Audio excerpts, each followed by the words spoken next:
All right, what's going on, guys? It's Daniel DeBrocke here. Thank you so much for joining us on the podcast, the Stack Strength Podcast. I'm sitting down today with Dr. Pat Davidson, and we're going to talk about training for strength and athleticism. Now, this is something that I've been wanting to talk about for a long time because I know that the longer I'm involved in powerlifting, I've noticed that, my movement quality is just a little bit different. And even doing something like boxing, kind of getting back to my old roots of boxing, has been really beneficial for just feeling better and being, a little bit more athletic, quote unquote.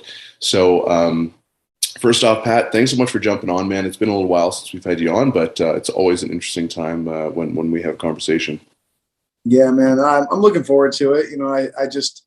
I like having conversations with people that really value performance and sports science and that kind of stuff. So, yeah, I mean, even with what I'm just hearing you start off with, just talking about kind of like powerlifting and introducing something like boxing to it and where you could feel better. And I just think it's going to lead to something that's going to be interesting conversationally. And I like the way in which however it goes, I'm always just fascinated with. So, yeah, I love this stuff. So can you give a little bit of a background for yourself, for maybe those people who aren't super familiar with you and your work? Sure. I have a PhD in exercise physiology, a master's degree in strength and conditioning. I've worked in academia. I've worked in personal training in Manhattan. I've competed in mixed martial arts, submission wrestling. I've competed in strongman. I've coached athletes in strongman. I've written some books on training. I wrote a book, A Coach's Guide to Optimizing Movement, that I tried to have be kind of like a really big overarching umbrella, systematic approach to just appreciating what I kind of call now these days, like ultimately like trainable movement domains, and just sort of be a zoomed out perspective on the greater landscape and how it all comes together from like just a system of systems kind of perspective with that book. And I'd say that for the most part, like, I think my brain works from building models, like just systematic models is really probably my best offering in terms of what I create professionally. Awesome. Yeah, and I really enjoyed the book as well. And that was actually a big part of our last conversation that we had, was kind of talking about some of those models, some of the frameworks. And I was a really, really big fan when I read it, because I always enjoyed learning sort of about, like, I guess, the first principles, and then the application just kind of like solves itself, Yeah. And that was definitely what I got from the book anyways. It was a really, really interesting read. And I find that I still use a lot of that stuff even for program design, and just sort of like how I conceptualize like attacking that whole process. So it was a really, really great book. I guess where I wanted to start the conversation was, because a lot of the people who listen to this podcast, a lot of the people that I coach, are either powerlifters or, they're interested in getting like really jacked, but they have a primary focus of strength. And so, obviously one of the concerns is when you start introducing new goals into the mix, we can sort of get this like interference in terms of more so from like a recovery standpoint than anything else. And so how would you start out by introducing sort of like a multimodal approach to training in a way that's not necessarily going to interfere, or at least, have the least amount of interference, then sort of progress that into something that's a little bit more dynamic, potentially, involving like bounding or different types of jumps or different types of speed and acceleration work, maybe even sprints, or maybe even like a different sport altogether, like, playing boxing or rugby. I don't know. Yeah. So I just think, like, number one, you have to kind of go back to examining things from a principle-based approach. And we're talking specifically about strength, which will be task-specific in some ways. There's probably organism strength in general, and then there's task-specific strength. And if we're talking about powerlifting, there's the three movements in the sport that you really care about above and beyond everything else. And so when you think about training principles, it's kind of like you go back to the big rocks of specificity, overload, individual differences, and reversibility. Like that to me is like where the conversation always starts. And then you sort of unpack those big principles and think about all the things that fit into them. And so when you talk about specificity, the sport itself is telling you what you have to get good at. You have to get good at squatting, bench press, and deadlift. And you could be good at a million other things in life, and it doesn't matter if you're not good at those things and you care about competing in that sport. So whenever you think about what is the most direct pathway to being able to get better at something, well, you have to do that thing, and you have to do that thing with progressive overload as the backdrop of how you approach getting better at that thing. And so like that's kind of like the first thing was just be like, if you want to get better at shooting a basketball, you probably should shoot the basketball. If you want to get better at pumping gas, you should pump gas. If you want to get better at squatting, you should probably squat. And then of course, like there will be underlying elements as to what are the building blocks that go into expressing these factors, and maybe some rate limiting factors that will cause stagnation in the development of something along the like of the specific tasks that you want to do. And so if you look at what are the best predictors of strength, then like by far and away number one is cross-sectional area of the relevant muscles that are associated with being the prime movers for a particular task. So if you want to get better, if you want to be able to squat more weight, the number one predictor of that is going to be cross-sectional area of the muscles that would squat for you. And so that could be an enormous rate limiting factor for someone, is that they just haven't created enough hypertrophy in their squat muscles. And but it's not the only factor. You know what I mean? It's always kind of like there's multiple factors that at any point in time are contributing to various degrees from a contextual perspective, and it's the relationships between those things. So and it's kind of like, is there an egregious factor that is just jumping out that is so clearly the rate limiter? It could be technical expression of the movement. It could be an injury history. It could be a bad tactical approach to how the person goes about their warm up, and like there's all these things that you kind of have to unpack inside of that. And I would just say like the big hitters are usually in some way, shape, or form like physiological or psychological or sociological.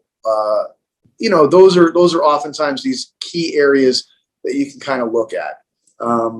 And so I think that's kind of where I would initially think about the discussion sort of going. And it's kind of like when I think about this particular area that I feel like you're kind of getting into of, hey, I want to build a bigger squat, bench press, and deadlift. And at a certain point, if all I do is the only training movements I have are squat, bench, and deadlift, like that's going to create a diminishing returns bottleneck at some point. And then once I reach that bottleneck, what do I do to get around that? I probably should introduce some other things there. And if I introduce the right things in the right sequence, then I'll probably be able to break through that bottleneck and be able to move to a higher level of performance and probably wash, rinse, and repeat the same process over again. But if I introduce the wrong things in the wrong sequence, then I could, in fact, potentially stagnate or worse, go backwards.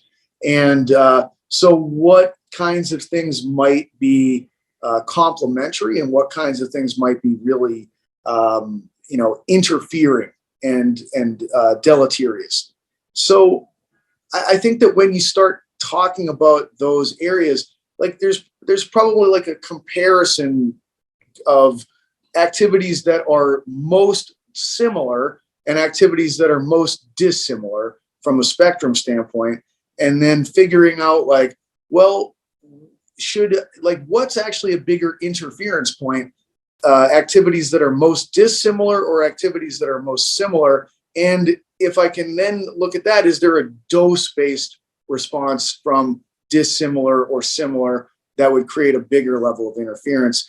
Because there's different schools of thought on that, I would say. Like if you go into like the Charlie Francis school of thought, who's developing sprinters, he really didn't like the thought of using a lot of weights that were done with high velocities. He's like, no. Like we probably have this limited energy capacity that's associated with high velocity, high speed activities. And the only thing we care about is sprinting. So we're going to allow all the vast majority of our training volume that's done at high speed to be done with running. And we don't want to tap into this pool with doing this high velocity weight room stuff. There's other adaptations that we need that are supportive in nature to being able to sprint fast. And some of those things are like cross-sectional area and just force production and neurology that can come from lifting weights that are going to be heavier and slower in the performance. So, he would have looked at there's interference from doing weight room things that are too similar from a velocity perspective to sprinting. And it's going to draw from the limited energy reserves that are associated with training and recovering from high velocity, high rate of force development activities. And on the flip side, it's kind of like, if I'm thinking about sprinting as fast as I can, what would be like the complete opposite? Probably like, sorry about this fire truck that's going by. I don't know if that's coming through. It's all good. I can still hear you clearly. Yeah. It's, probably walking really slow for long periods of time would be like about as dissimilar as you could get. And if you do a little bit of slow walking, there's probably no interference. But if you go out and you walk 40 miles today, you're probably going to be crushed from it. And it's going to really like hamper your ability to sprint really fast. So I would say for the most part, the things that are least interfering are the things that are most different when done at very low levels of volume. And probably the things that are most interfering are things that are very similar that are done at tremendously high levels of volume. And that there's probably like two sorts of sliding scales that you have to be aware of that, you should probably, I think Mike Isertel does an amazing job of discussing these points in the Scientific Principles of Hypertrophy book, where he kind of talks about like, sort of like, hey, if you want to add muscle tissue, like you have to be very specific about the training stimuli, where it's got to be, targeting the muscles that you want to grow, and you have to be within the tension threshold, and the volume needs to be between minimum effective and maximum recoverable, and it needs to be progressing over time, and there needs to be enough metabolites present, and there needs to be enough of a pump, and there needs to be enough of a mind-muscle connection, and there needs to be all of these things contribute in some way, shape, or form to this. And if you're trying to do, like, I don't remember exactly how he breaks it down, but it's kind of like, do you really want to be doing a ton of playing jujitsu at the same time? If you do that, like, it's like energetically, it's going to be really hard to devote all of this energy towards hypertrophy-based resistance training and doing a ton of jujitsu at the same time.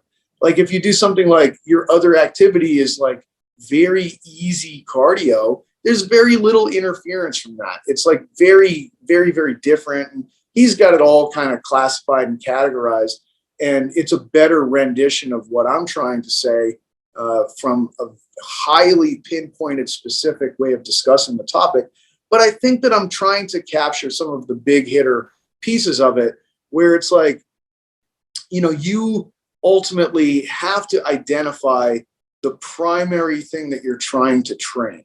And it's what I find interesting is if it is increasing your performance in squat, bench, and deadlift, that at various points in time, there are rate limiters inside of that. And you have to be accurate in identifying what any particular individual's rate limiter is.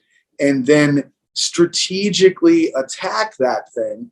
And if you're strategically attacking that thing, let's say it's technical expression of the movements, this might not be a time to try to introduce a high level of training of other technical expressions at the same time. Like, hey, like we're going to learn how to really execute the really strong positional requirements of squat, bench press, and deadlift. And simultaneously, I'm going to teach you how to really perfect your golf swing and how to like hit the ball out of the bunker. It's like, I think he points out a similar thing from the perspective of like, if you really want to learn Spanish, you should focus on Spanish, and you shouldn't be like doing an hour of Spanish and an hour of Mandarin and an hour of Portuguese in the same day, because it's going to interfere with your ability to actually learn Spanish. You should focus on that thing and really kind of get it up to a threshold level, and then maintain that ability and find some other things that now you can focus on and do just enough to maintain this capability over here and direct your energy towards something else, and ultimately kind of have like an idea about what sorts of successive blocks make sense building off of each other. And I like the idea of like learning a language from the comparison of like neurological and technical development of trainable movements. It's kind of like even within powerlifting, it might not be best use of time to try to simultaneously perfect all three movements at the same time. You might want to have a focused point in time where it's just the squat, and you sort of maintain your current technical expression of bench press and deadlift, and then transition and maintain your squat technical expression as you focus on one of the other movements. And maybe it's better to focus on bench press next, because there may be some interference of squat versus deadlift technical learning where they might not. I'm not saying that I don't know enough about the specific sport and developing the athletes, but I just could see, if I want to develop foreign language competencies, I could see like Spanish is a Romance language, and it's going to have similarities that might be really helpful to learn Spanish, a little bit of that before Portuguese. And it might speed up the process of learning Portuguese because there's some qualities that feed into it. And it might be a faster transitional thing than going from Spanish to Mandarin, which is a completely different sort of an animal altogether and no carryover.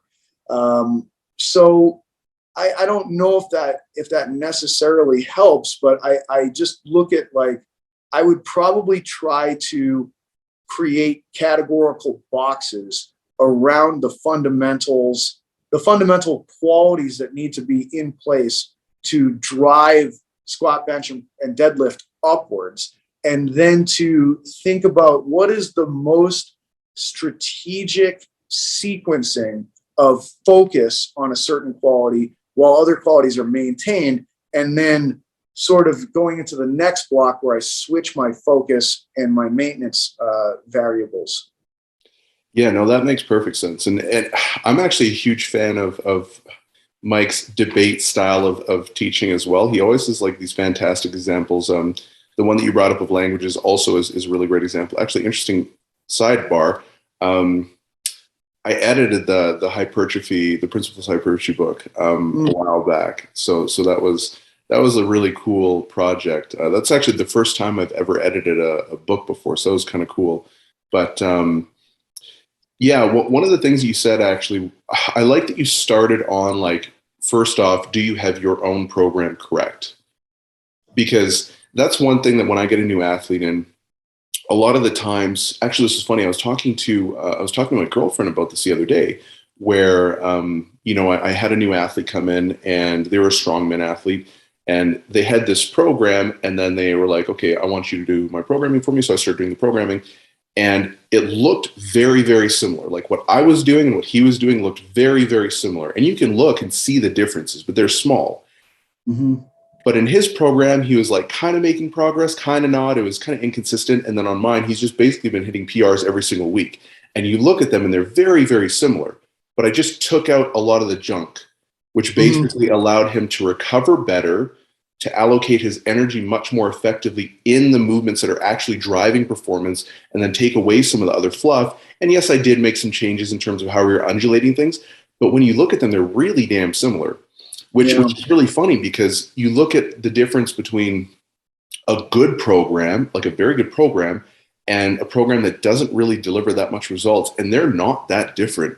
It might be the difference between like an extra set sometimes in a squat, depending on how high level the guy is, right? Yeah. And what they can recover from. And so I really liked you started there and you were just like, hey, first let's get your shit right. And once you're doing that, then we can figure out what's going on. And the one thing that I also liked as well was how you talked about sort of scaling volume on the new activity. So, funny story for myself, when I started boxing again, this was like several months ago.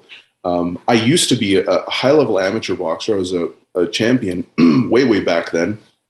But I used to fight at 165, right? Mm-hmm. Now I'm 270. So there's a bit of a difference there, right? Yeah. And so my strength is obviously way higher, but my body's not prepared to move in those ways. So like I can still move in those ways, but physically I'm just not prepared for it. So I go in, I do some light sparring with my buddy, like literally just light. I go to throw a pump fake left and come over with a close tight hook, and I tore my oblique, right? And it's like there was nothing really crazy about that. And then after that, that was just such a great reminder, like, hey, I've really got to be like pay attention to what I'm actually doing. And it was funny because then when I actually started slowly integrating the training back in, I was doing like 1 day a week, and I would do like only 40% power. I would do some like calf raises and things like that. And they're like, why are you doing this stuff? And I'm like, because I don't want to go in too fast. And it took me about a month to get to actually skipping again, which might sound stupid, but it's like that impact, that repetitive strain on your Achilles is brutal when you're as heavy as I am. So it took me about a month to be able to get back to skipping. And I was only skipping for about a minute at a time. And then I'd take about 2 minutes rest, or else it was just like, I just couldn't do anything else till my calves would cramp up. And so it took me a long time to just be able to skip for 1 minute at a time, Mm-hmm. and that took like months basically. And it was really funny how that whole process worked. And it was directly, obviously, related to the amount of volume that I was actually incorporating. And then even just different rotational movements, like my shoulders, my hands, my elbows, because obviously I'm bigger, so I can hit harder, but I'm not prepared for it. So there's like, how much force I'm generating versus how efficiently I'm actually generating the force, and then how my body's sort of absorbing and dealing with the shock of that. And so it was kind of an interesting little like experiment or whatever for cross training for me. And it was a really great reminder. And actually, ever since then, that was what sort of inspired me. I was like, hey, I really want to talk about this and learn a little bit more about this. So I love everything you said, especially like kind of starting with that foundation of what do you actually need, what's having the most transference, what's going to actually have the least amount of resistance in terms of your actual progression and your primary focus. So once someone has that set, because I know like there's a couple things that I know powerlifters, at least in the circles that I talk about or talk to, sort of struggle with. One is just sort of moving a little bit more dynamically, whether it's like if you're playing football, being able to cut, being able to change direction. That's kind of a big one. Another one is jumping, right? So box jumps. Like you get these guys who are crazy strong, but they never train it, so they can't really do that, Yeah.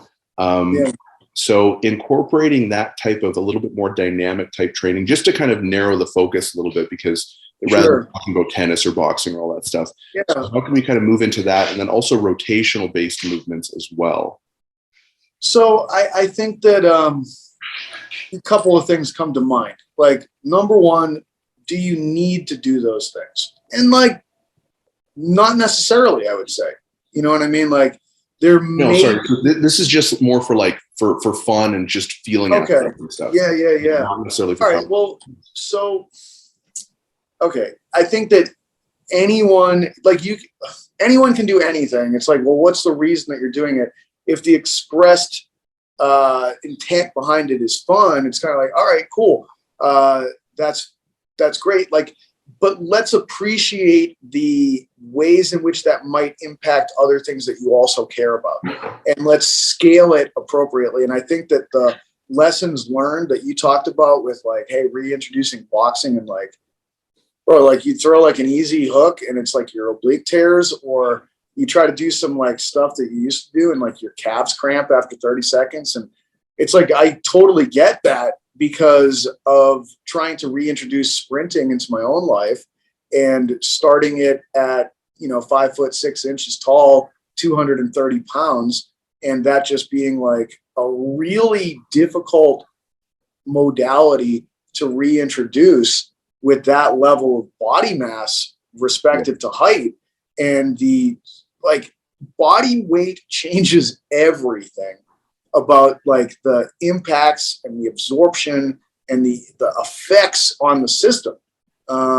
And like, don't believe me, throw on a 50-pound weight vest and try to do some of those things and see how long you last. Like it will point it out to you. I know that when my wife was pregnant and was much heavier and we tried to go hiking, she was having all the problems that I would usually have, where it's like, oh my God, my quads are just like, can't bend my legs. Like what's happening? Or, calves or low back pump or whatever. And it's like, I got to take a breather. Like I'm getting shut down by this region of my body, And so again, it's kind of like you end up with these rate limiters. So it's sort of like you have to understand, I even from personal training, like you get weird things that emerge from working with regular people who do like, I had a guy who, he kept coming in on like Mondays or something and be like, hey, I've got this thing, like it was an IT band problem over and over again. Like I can't do the training movements because I have this IT band thing. And it's like, well, what are you doing over the weekend? It's like, I did some paddle boarding and then I did some weeding in the garden but like with unpacking it, it's like, well, how much paddle boarding were you doing?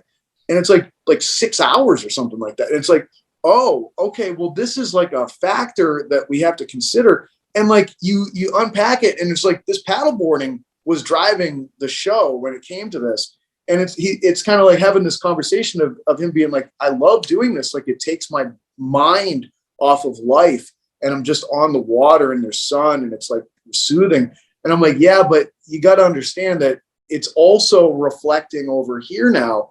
And we're dealing with the consequences of that. And I don't want to take this away from you by any stretch of the imagination. Like, I don't want to be this dude that comes into your life and is like, hey, man, you got to take this part of your life up. I was just sort of having the statement of like, I don't even mind if we train less. I don't think you like being in pain. I don't want to be part of what's contributing to you being in pain. And I think if I was to take just a big mathematical spreadsheet of your total movement and throw it on a board, somehow, some way, we are over a threshold level and you're now existing in this state. And we need to basically systematically back off until we create a new scenario where you're not existing in that anymore. And now we can have a pretty good idea of how to toggle these different switches and see how much you actually can handle.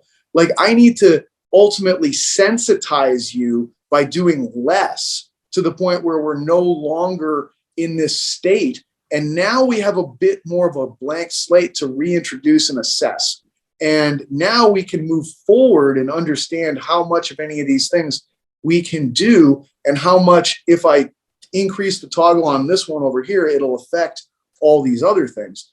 And to me, this is a bit of a universal principle. Like if you're working with a therapist from psychology and your life is in shambles, oftentimes they'll try to remove as many parts of your life that are stressors as possible. Hey, maybe we got to think about quitting your job. Maybe we got to think about getting out of this relationship. Maybe we got to think about, you living alone. Maybe we got to think about, your friends. And like, they kind of will bring you to a place where it's just like, maybe you're bored. Maybe you're like in a very but you have taken out all the stressors and now you can begin to reintroduce. I think it's a very similar approach to what people like, Stu McGill might do as well, where it's kind of like, hey, we're going to take away all the hammers that have been like creating exacerbations and problems. And we're going to bring you to this very low, non-stimulated state.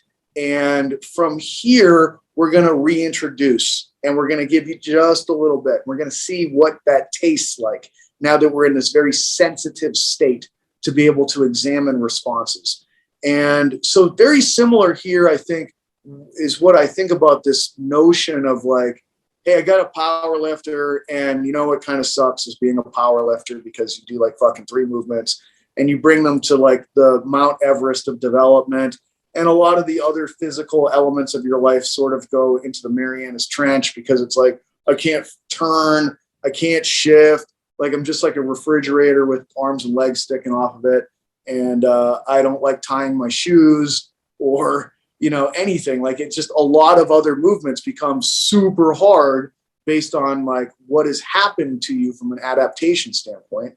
And so now it's like, well, you know, what feels better in life is doing some other shit. Okay. Like, you know, I like throwing a Frisbee because it feels better than fucking deadlifting right now at this point in my life. But I, you know, hey, I went out and I played Frisbee and catch with my buddy for, you know, 2 hours at the beach, and like my flat is like ravaged as a result of this.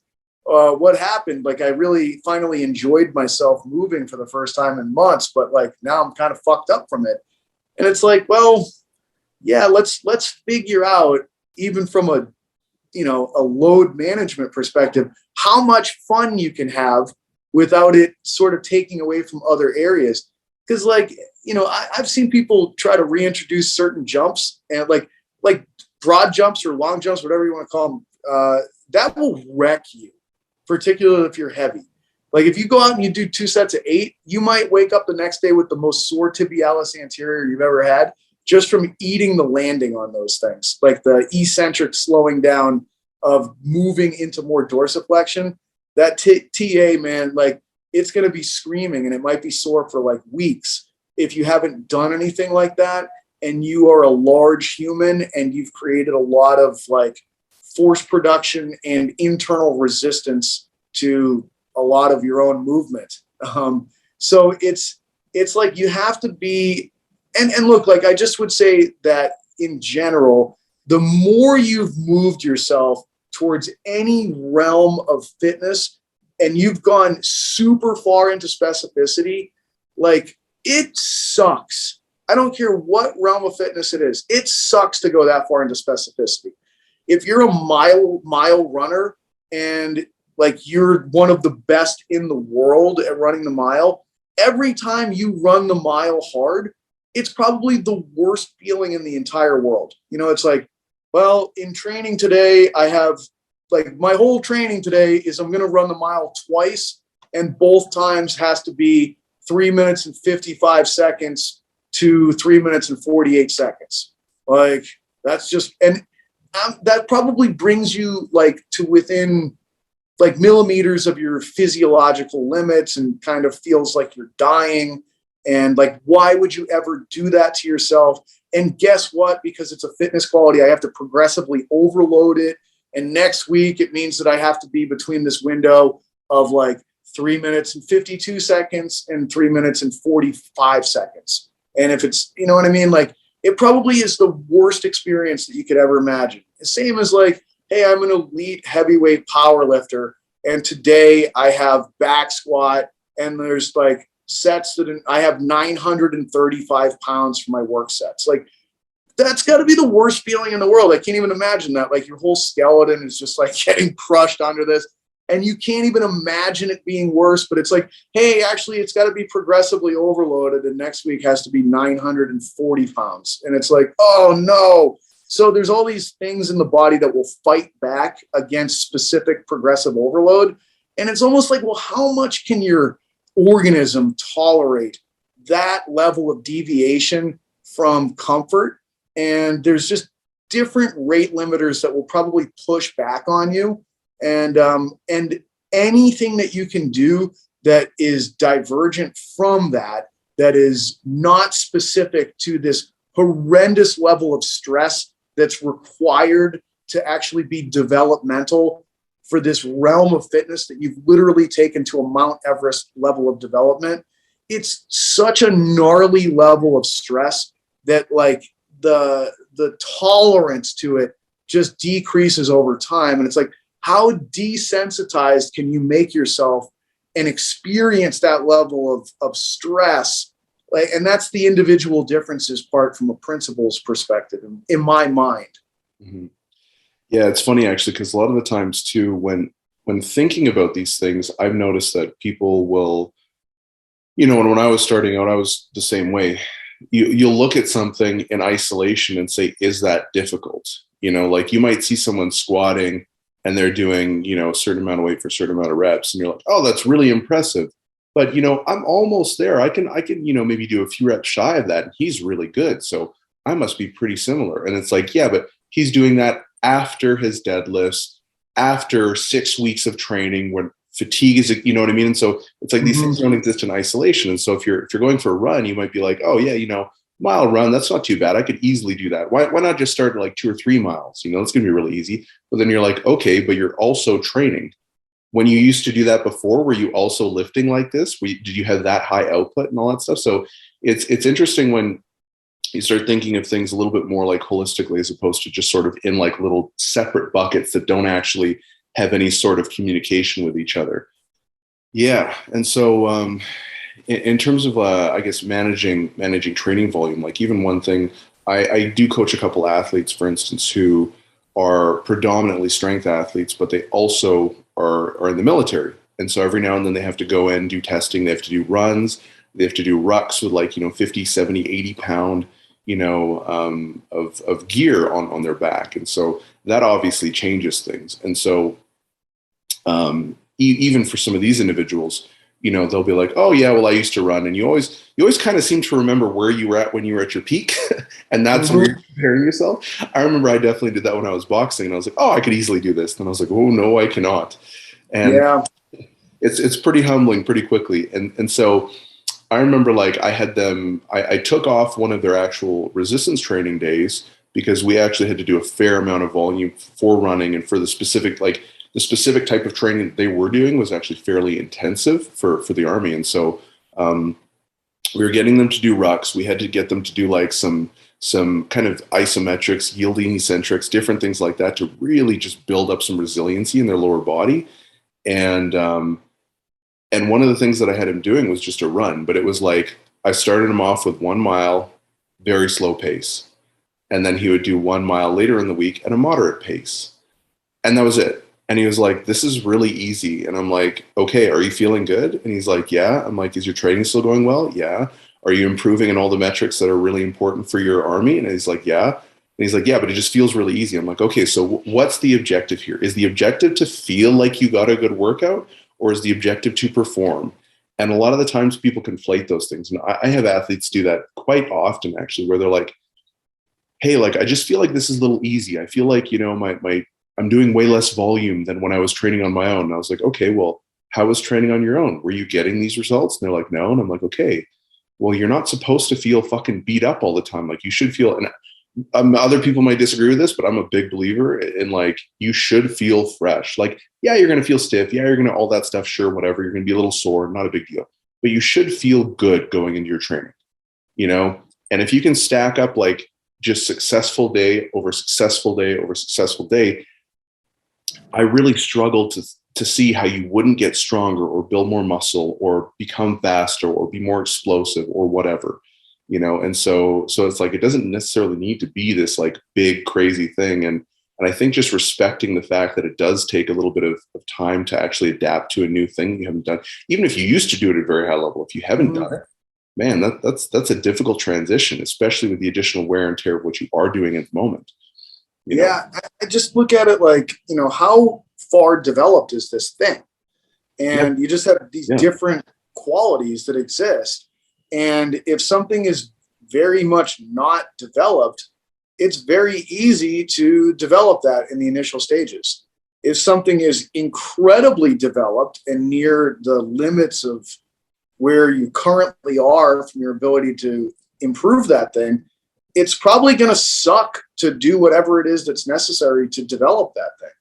And that might be where it's like, hey, look, like we're going to work at developing this quality, and it's going to be horrendous, but let's just lock in for 6 weeks, and we're going to see how much you can tolerate, and then we're going to maintain it after that. And maintenance should be pretty easy. But I just think like there's newbie gains, and newbie gains are super easy. And even if someone is like incredibly beyond belief 99th percentile of a specific kind of fitness. Like if someone is super, super strong, like totals fucking 3,000 pounds, they might have newbie gains when it comes to aerobic fitness. And it's kind of like, we need to do very little to be able to drive the adaptive machinery that's taking place on the aerobic side of the puzzle. Like, it might literally be like a 15-minute walk twice a week. And that creates adaptations that are measurable, demonstrable, and significant within this area of fitness. And why would you ever do more than you have to if you're getting results? Like, it's just that sometimes that which gets results is horrifically bad, and that which gets results is amazingly easy and like hardly even, it's like not a big deal at all. And just appreciate that that's just indicative of how far, like what mile marker are you on the highway towards the development of that particular quality. Yeah, 100%. That's definitely something that I've noticed as well with even myself, right? Like, and I guess I think I think actually Mike was the one who kind of explained it this way. He was like, if you have a life bar, and if you're like X amount advanced, like just super advanced, having a huge total, like you've got a over 2,000 pound total, you're going to have to, in order to progress, you're going to have to dedicate at least like 98% of your energy to that one thing, or else it just won't be sufficient to drive that adaptation.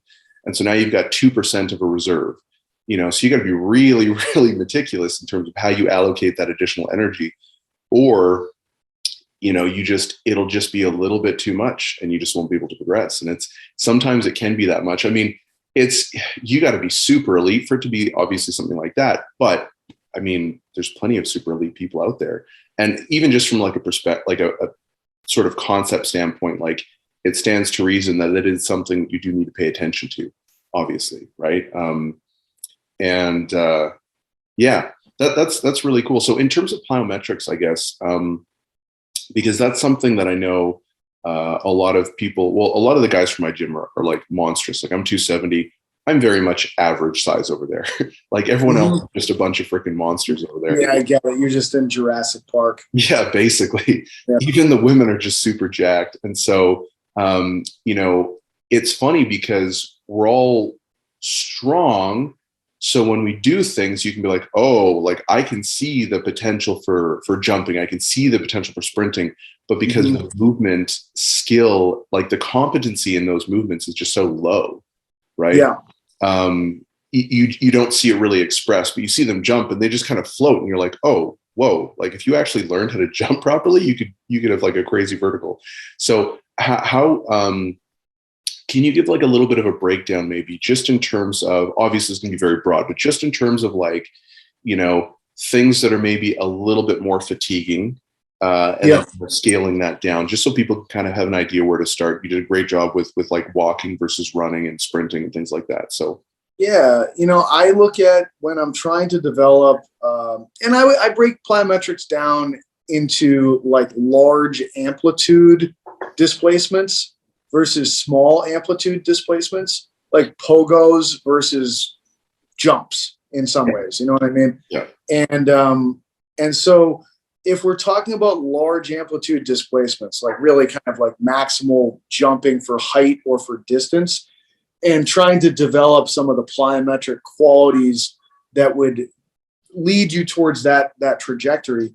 I like in my system, I have the 10 principles of progression, and I just apply those things across all trainable domains. And so it's, how do I start? And to me, the start is the most important thing. If I start you in the right way, it builds the underlying concept. And then I can take that concept in many ways. So I have people start static. I have them start with a bilateral stance. I have them start in the sagittal plane. I have them start with short levers. I have them start by minimizing the, managing gravity. I have them start with, more references, more constraints, more reactive neuromuscular training, minimal training load, And that's 9 of them. I don't, sometimes I forget which ones I said, which ones I don't, but that's enough talking points. So it's kind of like, well, if I'm starting, and some of them are like, well, what do you mean start static? We're talking about jumping. And I'm like, well, I'm really talking about the landing more than anything. Mhm. Like, I'm going to just learn how to stick the landing and become very still. Like, and I also want to minimize the impact of managing gravity. And so if I combine those two notions, the first thing that I want to do is a box jump, and I want to just jump up and really work on landing properly.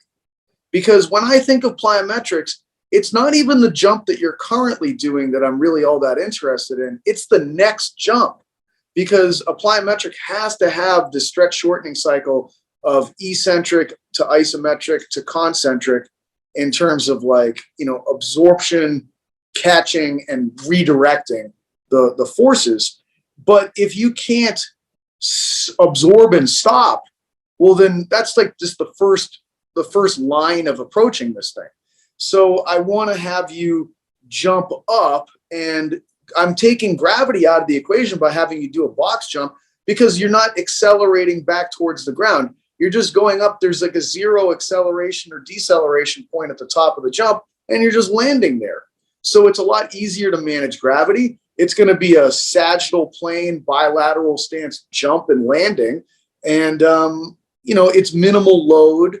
It's shorter levers. Like, I'm not going to have you land in a position where you're like in a super deep squat. I want it to just be athletic position at the top in a very manageable place for you to land and learn how to be in a good spot to be able to, again, do the next jump. And then I would just be systematically taking these things away over time.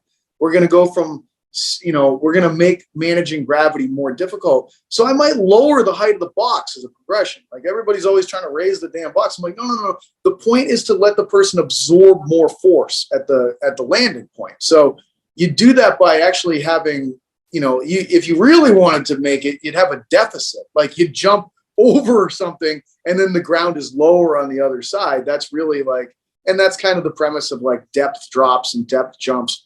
But it's much more on how much can you eat initially. And then from going from static to dynamic, we might be going through this process. And I use the process of, we're going to stick the landing, and then we learn to, on the landing, create a little bounce, and then after the bounce, to jump as high as you possibly can. And then after that, we take away that little bounce, so you're just repeat jumping. And then we go from there to dropping you off of heights, and again, going through the same process, absorbing, and then dropping you off, bouncing and jumping, and then just repeat jump.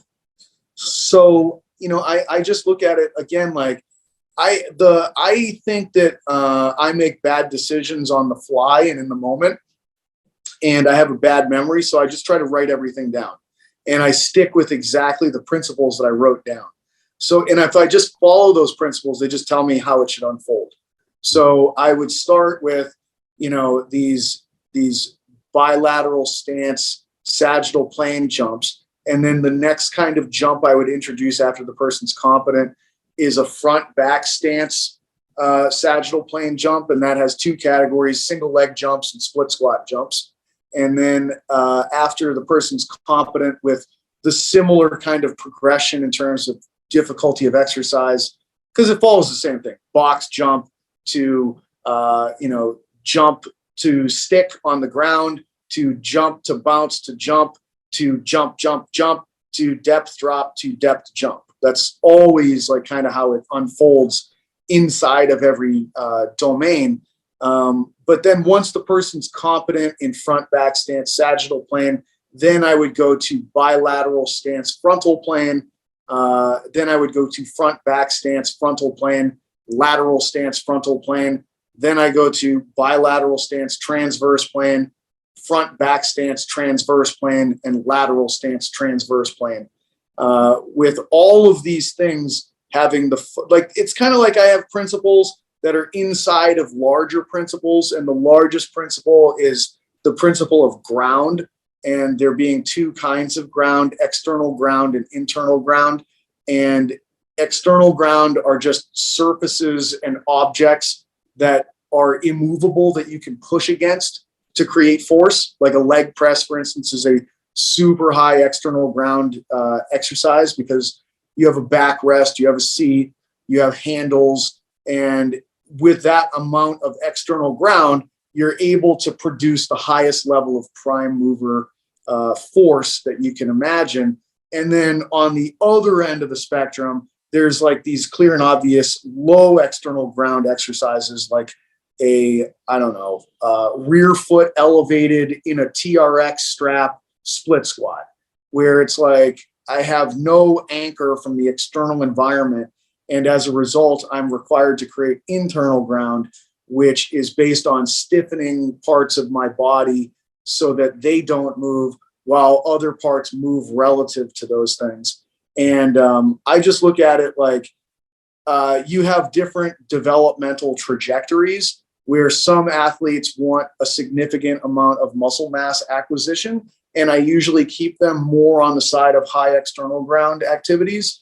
And then other athletes should not receive a lot of hypertrophy development, and they need high expressions of motor control in free environments with low load characteristics. So kind of like from a popular sport perspective, interior line play in football versus clay court tennis, where it's like, you know, clay court tennis, the ground itself is fucking slippery and there's nothing around you. Your racket weighs a few ounces, the ball weighs a few ounces, and the best in the world have very little muscle mass, but they have incredible expressions of range of motion at high velocities in a multi-planar expression of those things. Mm-hmm. Versus for interior line play in football, you have to be large, muscular, and able to manipulate large forces that are outside of you. And the characteristic development physiologically of those two sports are very different from each other. So within the system that I created, it progresses you by essentially identifying things that would be examples of external ground. A bilateral stance gives you more external ground to interact with as compared to a front back stance based upon base of support characteristics, which is, you know, more external ground to interact with than a lateral stance. You know, constraints, references, all of those things ultimately come under the domain of external ground providence. And then if I systematically strip that away, I'm asking you to remain competent with motor execution with far less external ground that requires you to create your own internal ground. But simultaneous to that, your prime movers ultimately express lower peak forces that would be associated with probably the adaptive engines that kind of revolve around the hypertrophy response. No, that makes perfect sense. And I think that's a really, really clear progression sequence for plyometrics, for just sort of movement competency in general, and then even just tissue tolerance, obviously, for a lot of those movements. I think that makes a lot of sense. And I'm going to steal a couple of those things for some of my clients as well. You know, like when I think about like, all right, what is probably like some of the highest expressions of plyometrics in sports, and what do the athletes look like? You know, honestly, like if I were to think about what is the most free, expressive form of aerial manipulation, and it's probably high diving, quite honestly. Mm-hmm. And it's like, if I look at those athletes, what are the characteristics? Like they don't have tremendous amounts of muscle mass. They're like slightly built humans that are able to turn and twist and like maneuver in space with literally zero feedback. They're in the fucking air just spinning around and twisting. Mm-hmm. And like other athletes that are probably similar, like skateboarders and snowboarders, and they have like this, they just have zero external ground that they're interacting with, and they're the best in the world at expressing movement in zero external ground versus the other side of the spectrum, which would be like, I would say probably, interior football line, powerlifting, sumo wrestling, those kinds of activities where it's like the highest amount of external ground associated with it. And how do those individuals move? And it's like, you just couldn't have more of a different, like elite super heavyweight powerlifters versus elite X game skateboard half pipes. It's like, these are different creatures. They might as well be a different species from each other. Mm-hmm. And if you want to be good at either of them, you should be as different as the people that are good in the other one as you possibly could be. Yeah. No, that definitely makes sense. So I know we're coming up on that hour mark, and I want to be respectful of your time. So where can people find you? Yeah, I'm terrible with that part of things. Like I think that there's a website at this point in time. I honestly don't even know. I have a business manager that handles all the stuff that I don't like to handle. I was actually talking with my therapist about this yesterday, where I'm so bad at certain parts of life, and I've just always compensated by trying to be hyper productive in one realm. You know what I mean? Like I was talking specifically going all the way back to high school with baseball. Like, I don't really have to show up for class because I'm good enough at baseball. I don't really have to do homework because I'm good enough at baseball. And I've just carried that on to other parts of my life as I've gone through it. I don't know how I got there. But anyways, I do know that my Instagram and the bio link is linked to everything that is relevant for me. And there's kind of like the major products that I have, which are like training side of the spectrum. I've got the athletic weapon training program, and that's an online program concept. And then I have the education stuff, and that primarily revolves around the Rethinking the Big Patterns seminars and book, and like the whole certification stuff that kind of rides in that land. And you can find both of those trees in the Instagram bio link. So that's the easiest way as far as I know. And I'm at Dr. Pat Davidson. It's Dr. Pat Davidson. Awesome. So all that stuff's going to be linked up in the show notes, guys. Definitely make sure you go give Pat a follow. He posts out tons of great content on a regular basis, and make sure you check out the book, check out some of his educational content. It's really, really awesome stuff. I've definitely learned a ton and really enjoy it. Pat, thanks so much for jumping on, man. I really appreciate the chat. I do too, man, because I'll tell you what, like, we're able to get into some of these areas that I feel like are conceptually very specific, and I don't know if other people talk about this stuff, so I hope that it is different and unique for listeners to be able to be like, oh, okay, this is like I haven't heard somebody talk about this concept this way before. That gives me something new to think about, but it only emerges from the right questions. Yeah, absolutely. Well, I mean, as I was saying even before we started recording, like, I always find these conversations interesting because they're a little bit more like conceptual in nature and from like a first principle standpoint, which in my opinion, like if you really get a good grasp on these things, the level of application is just so expansive. And that's always what I've enjoyed learning versus like, okay, what macros do you need to, it's like, okay, sure, understand macros, understand, this training, like what is front squat good for? But instead of understanding what front squat is good for, maybe try understanding like, okay, what sort of movement competency is required for this? And then you can just look at what modalities are going to best solve that problem or do that, and so I've always enjoyed learning from that perspective as opposed to like maybe a top-down perspective, I guess you might call it. I don't know. But yeah. I kind of look at it as like cut and paste cookie cutter versus fluid system. Yeah, exactly. But anyways, man, really, really great to have you here. Thanks so much for jumping on, man. Thank you.